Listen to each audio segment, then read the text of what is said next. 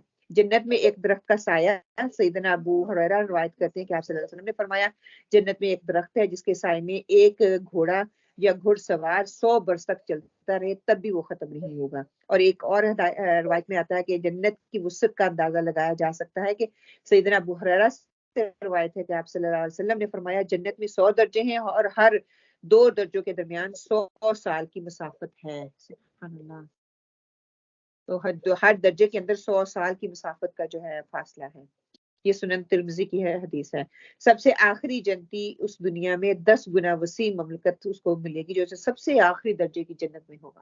اس کو بھی دنیا کی 10 گنا جو اس کی مملکت ہوگی اس سے زیادہ اس کو اجر دیا جائے گا. سیدنا عبداللہ بن مسعود سے روایت ہے کہ آپ صلی اللہ علیہ وسلم نے ارشاد فرمایا میں چاہتا ہوں کہ اس شخص کو جو سب کے بعد جنت میں جائیں وہ شخص ہے جو جہنم سے گھٹنوں کے بل گھسیٹا ہوا نکلے گا اور اللہ تعالیٰ اسے فرمائے گا جا اور داخل ہو جا جنت میں. آپ صلی اللہ علیہ وسلم نے کہا تو وہ جنت یا اس کے قریب آئے گا تو اس کے خیال میں آئے گا کہ جنت بھری ہوئی ہے تو وہ لوٹ آئے گا اور کہے گا اے میرے رب میں نے اسے بھرا ہوا پایا ہے. اللہ تعالیٰ اس سے فرمائے گا جا داخل ہو جا. کہا پھر جنت میں جائے گا اور پھر اس کو خیال آئے گا وہ جنت بھری ہوئی ہے پھر لوٹ آئے گا اور کہے گا اے میرے رب میں نے اسے بھرا ہوا پایا ہے. اللہ تعالیٰ فرمائے گا جنت میں لیے دنیا اور دنیا سے 10 گنا کے برابر جگہ ہے. 10